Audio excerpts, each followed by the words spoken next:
38. I call on Deputy Mary Lou McDonald.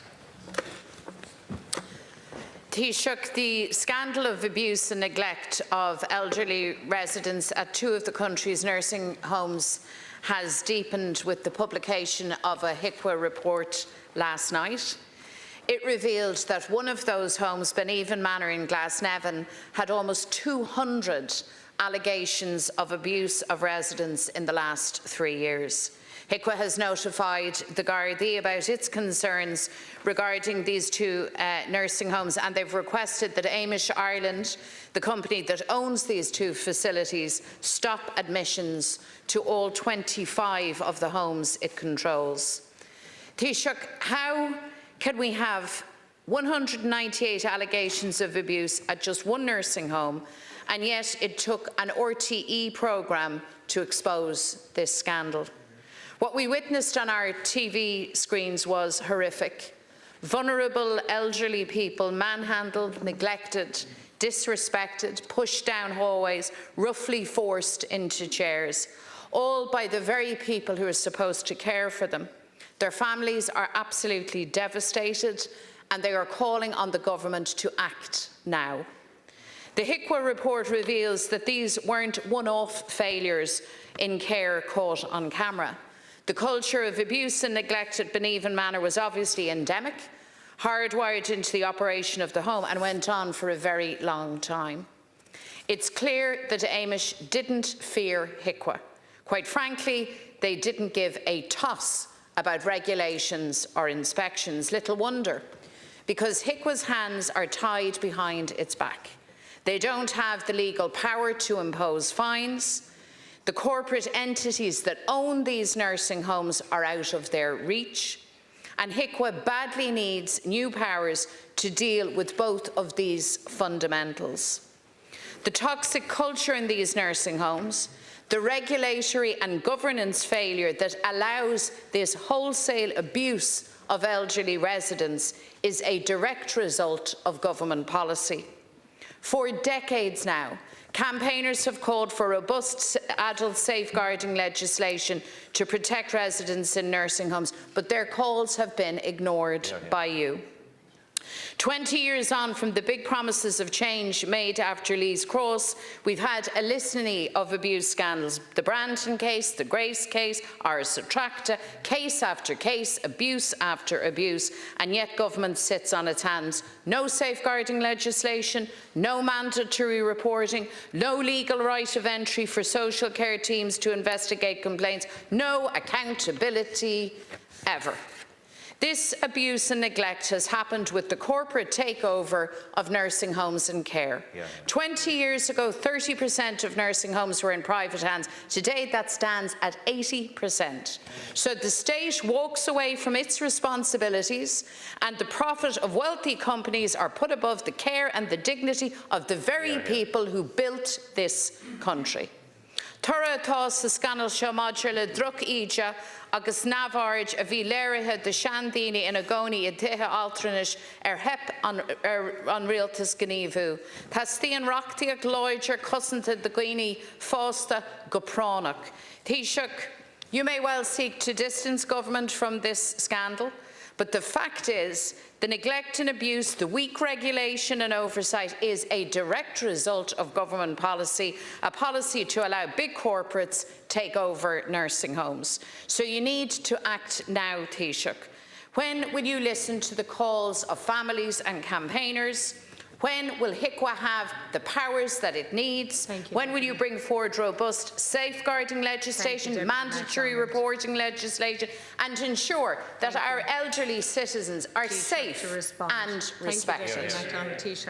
But first of all, one of the most difficult decisions for any family to have to take is to place a loved one in a nursing home.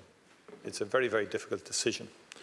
And the least people can expect is that the dignity of your loved one will at all times be respected, and that your loved one will be looked after and cared for, and would not be subjected to the abuse, neglect, and absolutely unacceptable behaviour as revealed in the RTE Investigates programme. And I pay tribute to RTE Investigates for their programme and the importance of it in terms of this issue.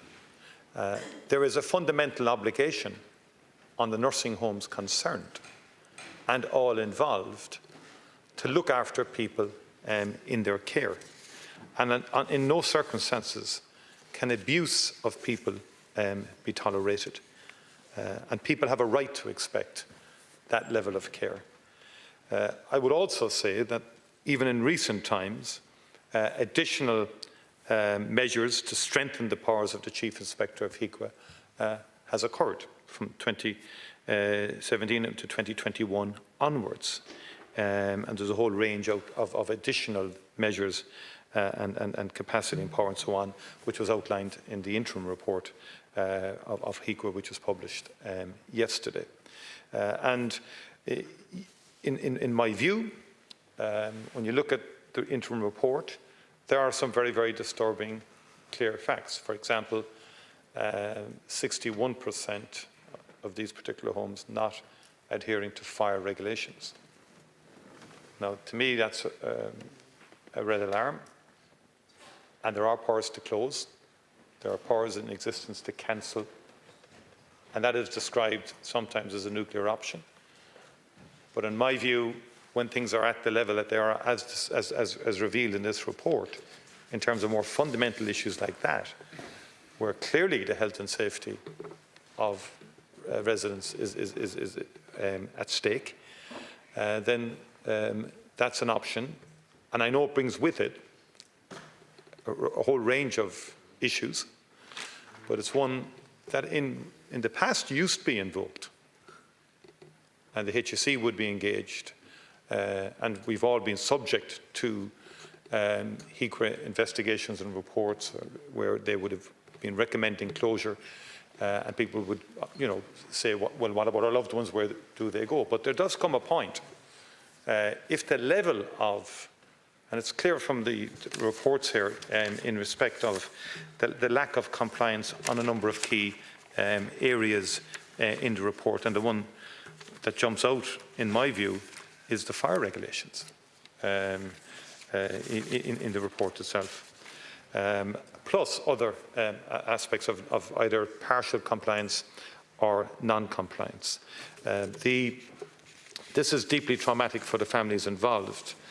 Our system is, about 75% of nursing home centres are in private hands, 20% publicly owned, 3.5% roughly are Section 38s or 39s. The Fair Deal scheme was the last major intervention in trying to facilitate and make it more affordable for people in respect of sending their loved ones and placing their loved ones in nursing homes. So, and then in the last number of years, the push has been towards home care. But home care also involves privatised nursing care, people contract in people to help. I'll come back to it in the final point I was going to make. Taoiseach, you're not a commentator on these matters. I mean, you're after giving me a whole spiel there that told me precisely nothing, with all due respect. 198 complaints against a nursing home and not a cent of financial penalty. No consequences until RTE shows up. Now, that tells you that your system is not working, Taoiseach, and it's not sufficient for you to take to your feet and offer tea and sympathy. We all know how difficult it is for anybody to make a decision to place a loved one in a nursing home, how difficult it is for the person themselves to lose that sense of autonomy that comes with all of that. You should know also there are people across the state terrified that they would ever end up in a nursing home. More families worried sick about the treatment of their loved ones in these facilities. And I've made the point around the corporate takeover of care, and you facilitated that. HIQA cannot investigate individual complaints. Thank you, they Deputy. can't make financial penalties. They can't reach into these corporate structures. What are you going to do about that?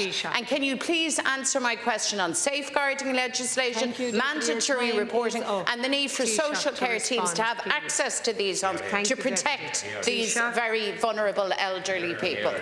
Could I first of all say that the interim report outlines a whole series of measures that were taken to enhance and to strengthen the measures and the powers of the Chief Inspector of HECO in terms of the legal time frame for decisions by the Chief. You're interrupting again, Deputy. I've had enough of that now.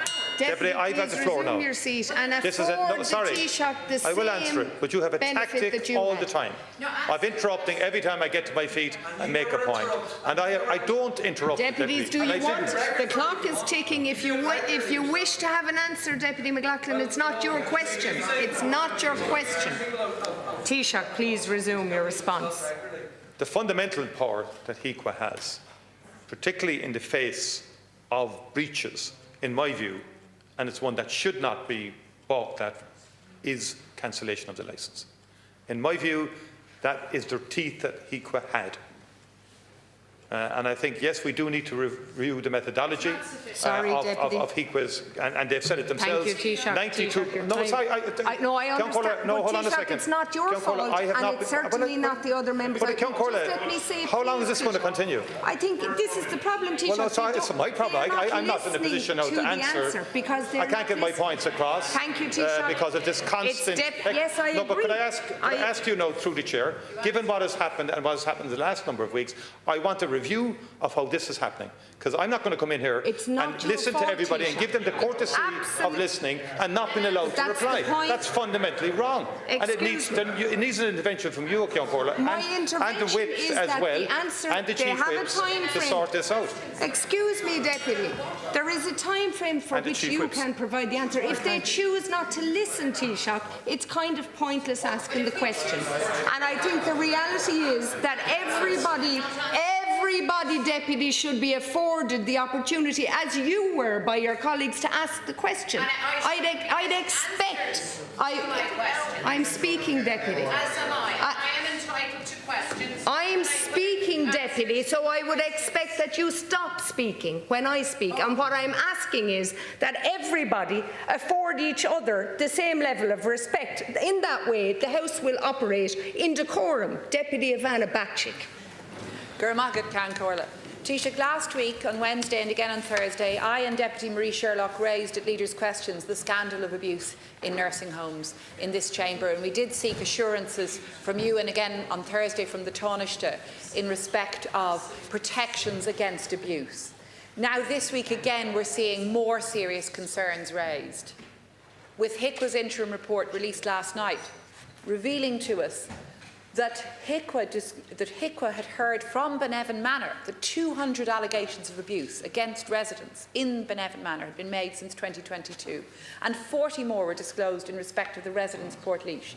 Taoiseach, I think it's no exaggeration to say trust in the model of private and for-profit nursing home care has been shattered since Aoife Hegarty and her RTE team broadcast the coverage of abuse and neglect of residents in those homes. And indeed, faith in the system of inspections has also been gravely damaged in that time.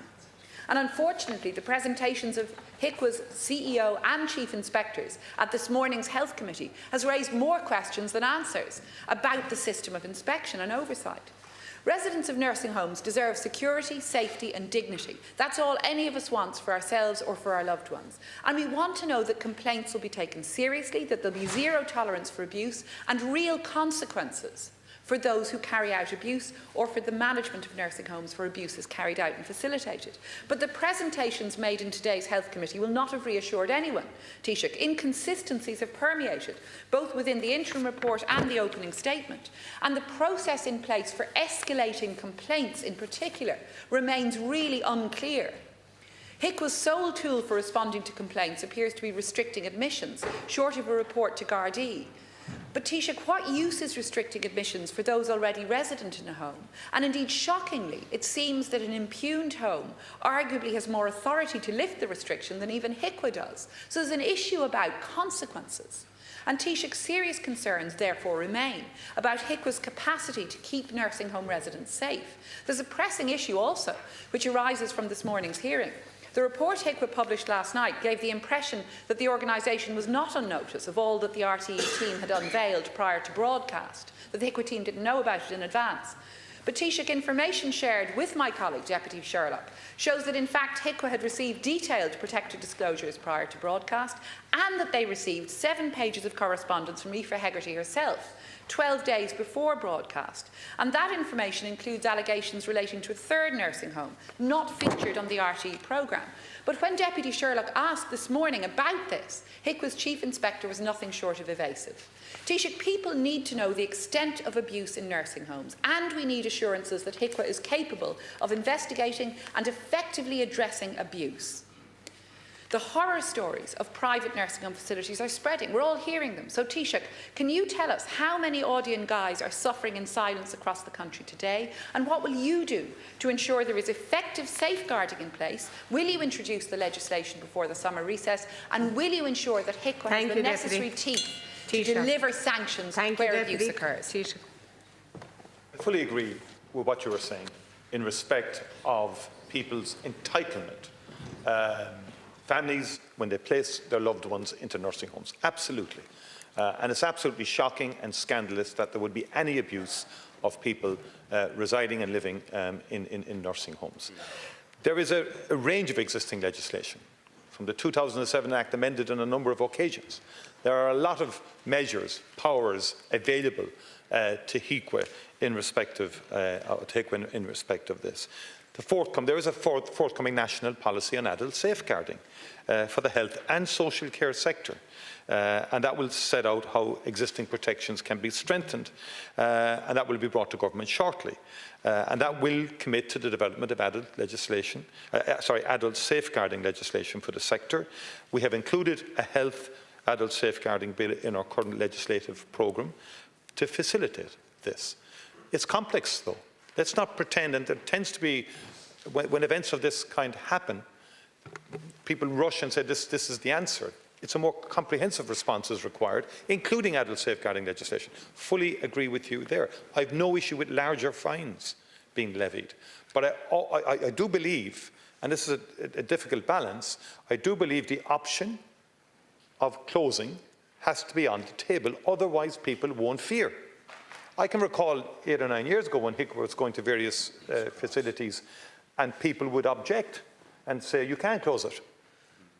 So HIQA, and I'm just saying this as not, but it's just something I believe. And yes, it is up then to the HSE and others to resolve the consequential crisis that occurs if a decision to close is made. But we shouldn't balk from that decision because of that. Because that would send a real message. But not just a message, it's an action and it's an intervention which is allowed for under the law. And if you have a series of non-compliance, as seems to be the case in respect of the interim report from HIQA, then I think that option should be on the table. But then it does require, because if you notice what's happened since the RT investigates, safeguarding teams have gone in. You know, the Director of Nursing, the HSE have sent them in now. And there is, where the protection of people is involved, the HSE has every remit to get involved and protect, which we did during COVID. There was a huge support of nursing homes during COVID because there was a judge that were not in a position to deal with the wider impact of COVID. Huge supports went into nursing homes by the state via the health service executive. And where alarm bells are raised and where there's a clear issue around the protection of people and the prevention of abuse, then I think there needs to be an intervention by the health authorities once HIQA has raised the alarms to safeguard people. That's already there and can be done. Thank you, Taoiseach. Deputy Bacik. Well, Taoiseach, on the safeguarding piece, I mean, we're not rushing into this. The Law Reform Commission published a report last year. Safeguarding Ireland published just 2 weeks ago a clear blueprint of pathways for government to take necessary steps. Your own Minister for Older Persons, I think, during debates on nursing home care, said that the safeguarding bill would be introduced in this House before the summer recess. So I understand Minister O'Donnell said that during the debate, but I think we do need clarity clarity on a timeline with respect on the safeguarding legislation. And secondly, and crucially, on the HICWA powers issue. I think what people are desperately seeking is a clear pathway for making complaints, including a pathway to escalate a complaint. That's sadly lacking. And then, as you say rightly, a clear indication that HICWA has effective sanctions available to it, including the sanction of closure, if necessary temporarily. Taoiseach, I sat yesterday in a cafe in my constituency with a family whose mother had been severely badly treated in a nursing home, and they pointed out to me the cafe could be closed temporarily if food standards fell short of statutory rules. The nursing home cannot be shut down in the same way. And I think that's where we need to go. Effective sanction, effective complaint pathways. Sorry, the power to cancel a registration, to remove registration is there. Is there. 8 nursing homes had their registration removed last year. So it has happened and it can happen. And when you look at the protected disclosures and when you look at the list of complaints in respect of certainly these nursing homes, one could argue that the case merited that type of intervention. Although I think in the interim report there's an argument made by HICWA that the profile of one of the nursing homes was completely changed from the time of the inspection in November to February. But that's what HICWA are saying in terms of numbers and so on like that, and the nature of it, and all of that. But I think the adult safeguarding legislation but legislation on its own is important, very important. But behaviour, obligations, nursing homes have obligations. There are some very good nursing homes out there that fulfil their obligations. There is a more fundamental point, which we should come back to again as an Oireachtas, in terms of what is the balance between public, private and home care. And most home care will be private. Thank you, Taoiseach. Time's up. Deputy Gary Gannon, Social Democrats. Taoiseach, I want to turn to another gross institutional failure of this state, which is the Irish Prison Services, which is, as we speak, in a crisis, and that is not a word that I use lightly. Right now we have 5,415 people in our prisons, with over 400 of them sleeping on floors. Prison officers and inmates are living and working in dangerously overcrowded, volatile conditions. We have been repeatedly warned that there are immediate safety risks. Inmates are being held in degrading conditions. We've heard stories of people confined for up to 22 hours a day, often beside unpartitioned toilets, and denied access to basic rehabilitation services. Taoiseach, that is nothing short of institutional abandonment. This crisis is not simply the result of rising prisoner numbers, it is the direct consequence of political decisions. Of a government that is determined to appear tough, even if it means acting recklessly. In a correspondence published this week, the Director General of the Irish Prison Service issued a stark warning to the government. Karen McCaffrey said the government decision to crack down on immigration and imprison asylum seekers will, and I quote, necessitate the early release of more serious and high-risk offenders. Ms McCaffrey sent her letter in 2024, and since then the government has doubled down on this dangerous approach. Recently, 28 people facing deportation were detained for nearly a month in advance of a deportation flight to Nigeria. These people were detained in prison purely for administrative reasons at a cost to the state of over €200,000. Also, they could be put on a flight costing another €350,000 when it was finally arranged. The Taoiseach, this is the result of your Trumpian posturing when it comes to this action. Imprisoning the vulnerable to send a message, all while more serious offenders operating within the machinery of organised crime are let out the back door early. This is performative cruelty at its most blatant. Organised crime groups are thriving in communities that are already deeply neglected. Releasing those involved in these networks will send a chillingly clear message that these communities will continue to flounder while the mid-level gangs entrenched within them will flourish. It is performance dressed up as policy, and it's putting communities at risk. There are organised crime groups deeply embedded in these communities, recruiting younger and younger members. So I want to ask, is it now the government policy that gang-affiliated offenders should continue to be released from prison early to make room for those facing low-level immigration charges? Do you believe this sends the tough-on-crime message we also often hear coming from government? Because it clearly doesn't. It sends the message that this government is willing to sacrifice public safety for political optics. I don't believe for a second that prison in its current form is working. We know that more than 6 out of 10 people who are released from prison will re-offend, but this policy is dangerous. Taoiseach, how can you possibly justify a policy where being tough on immigration takes precedence over being smart or even being safe when it comes to crime? Taoiseach to respond.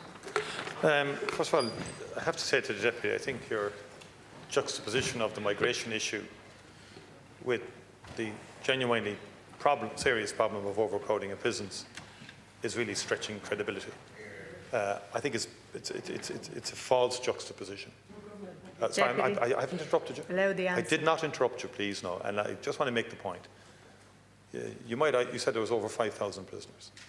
You're saying that if a number of asylum seekers are in prison for whatever reason, you're saying they shouldn't be at all, irrespective of what the reasons might be. That's what you've indicated.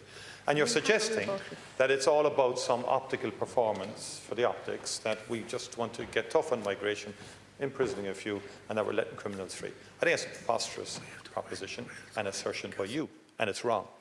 So let's take it bit by bit. On migration, every country in the world has rules in respect of migration. We issue work permits for people who want to legally come into the country to work.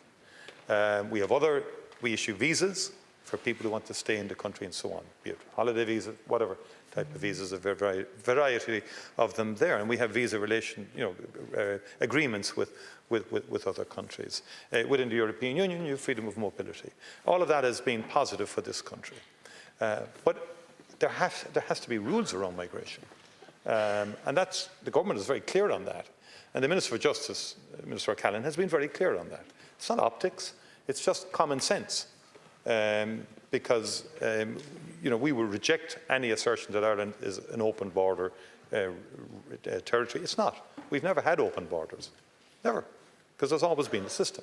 Now on prisons, yes, there is a very serious issue in terms of overcrowding. And the government, 2 weeks ago, the Minister brought proposals to speed up the construction of 960 prison spaces. That will happen. It will take over the next 4 years between planning and getting the construction work done and complete some of it. And that's an immediate response. There will be more medium-term responses in terms of prison capacity as well.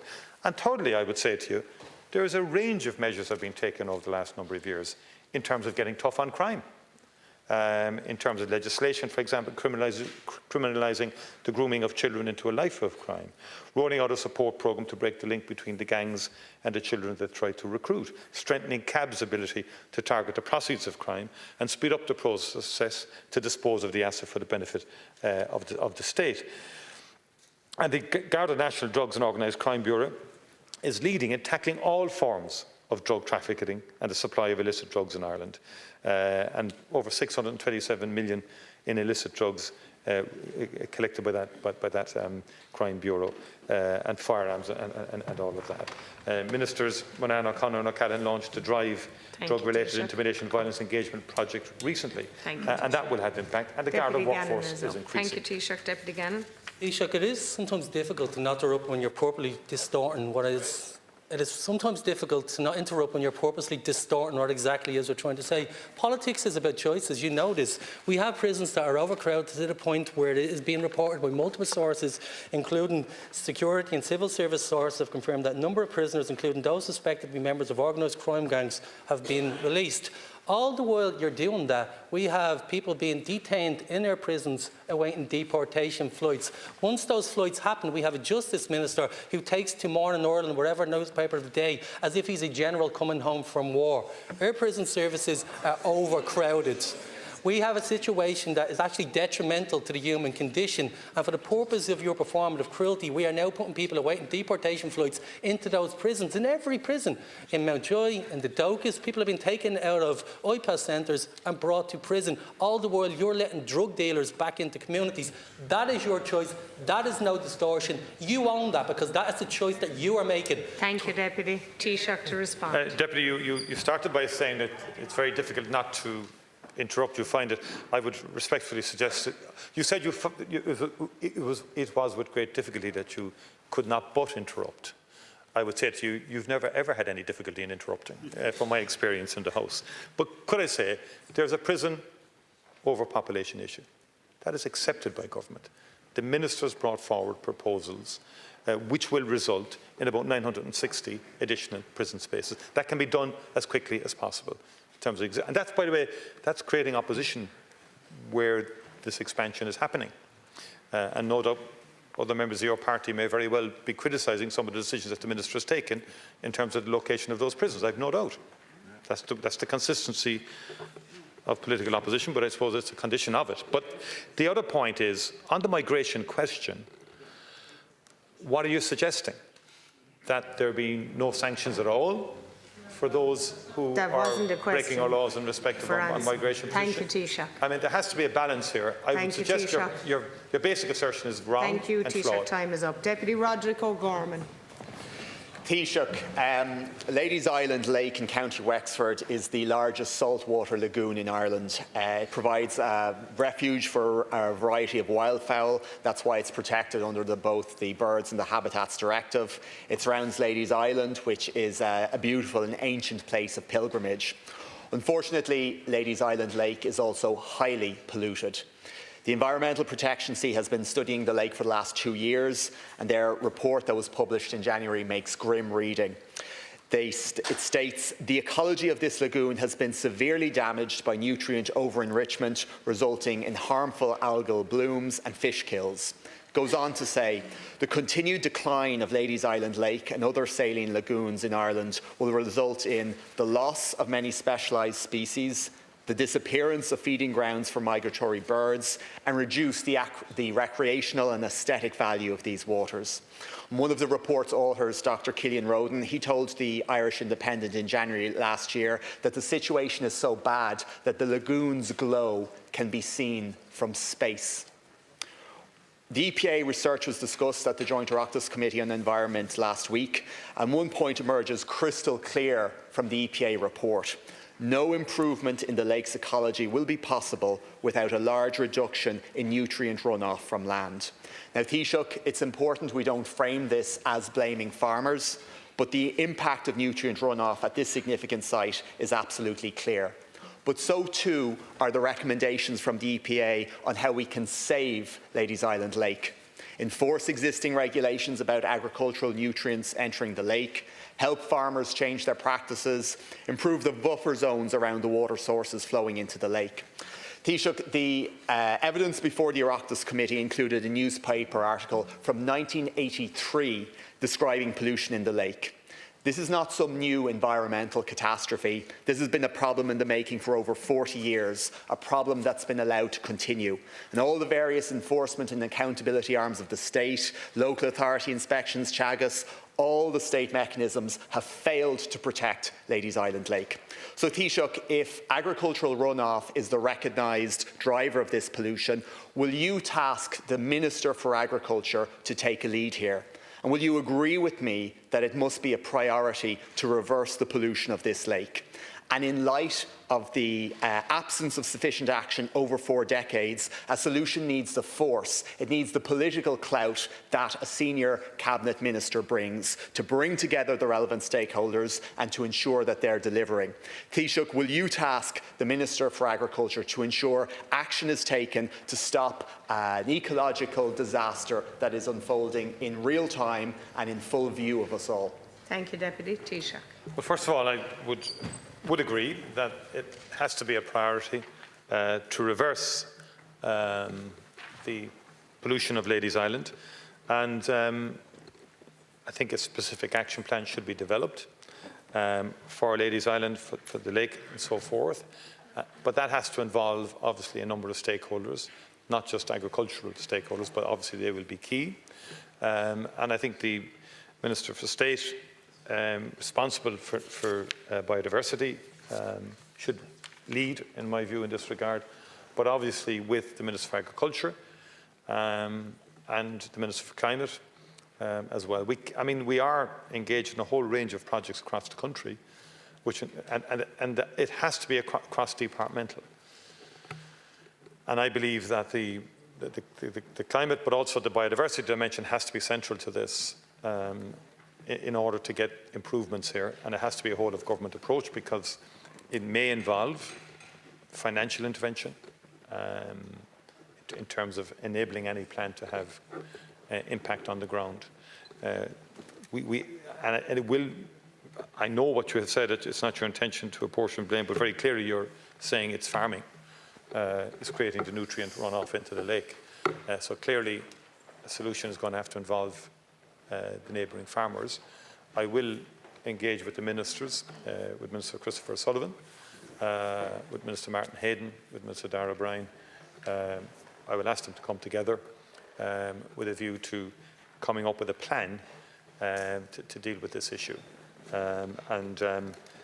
Because we have seen plans on other issues, whether it is the Corncrake Life project or whether it is the Whitetail Eagles, where we have engaged with stakeholders, where initially those initiatives were, I won't say floundering, but were in difficulty early on, but because of intensive engagement by the NWPS in those cases, they actually got good responses, which has resulted now in the success and progression of both of those projects. And there are other projects that farmers have cooperated in, the Burden being a very good example, where we've got very good outcomes. So I do believe it's possible to get a good outcome, but it has to be a plan, the development of an action plan that has all of the stakeholders involved, with a view to getting the outcome that you correctly have identified, because it's not satisfactory that you would have that ecological devastation at such an important site for a range of reasons. Thank you, Taoiseach. Deputy O'Gorman. Taoiseach, thank you for your comments, but this time we have to do something different. We need political leadership and political accountability. The damage here has been building for 4 decades, and the existing processes, they just haven't worked. And in place of a thriving ecosystem, we're going to end up with a toxic goo lagoon. If we fail to act, we don't have far to look to see what's next for Ladies Island Lake. Lough Neagh is already described as toxic due to the algal bloom that it experiences each summer. There are solutions, Taoiseach, maybe advancing a European Innovation Partnership scheme. Something similar was done nearby in Duncannon, and that would create ways of rewarding farmers for changes they undertake to reduce that nutrient runoff. But as my colleague Malcolm Noonan said in the Oireachtas Committee, unless the Department of Agriculture are centrally involved, unless all the stakeholders play an active and collaborative role, this unique habitat will become a dead zone for nature. And Taoiseach, I don't think you want that on your watch. Thank you, Deputy Taoiseach. I certainly don't. And over the last number of years, I took a direct interest in the work, for example, of the NWPS and the biodiversity issue, and we doubled the staff in the National Wildlife Park Service. We bought additional lands to transform into national parks. We have a biodiversity officer in every local authority now, and I would say Senator Malcolm Noonan, when he was Minister, did a lot of good work, and I worked very well with him on this agenda. And I hear what you're saying in respect of the centrality of the Department of Agriculture, but if the Department of Agriculture was left on its own, you may not get, I don't really mean that in any disparaging way, there have to be other stakeholders involved as well. The climate and the EPA, in terms of water quality and so on, clearly has a role. And indeed, the Minister at State in the Department of Housing, responsible for biodiversity, has a clear role as well to pull this together. And I will personally intervene to see if we can get an action plan put together to start the process of reversing this. Thank you, Taoiseach. Now we move to other members' questions. Deputy James Geoghegan.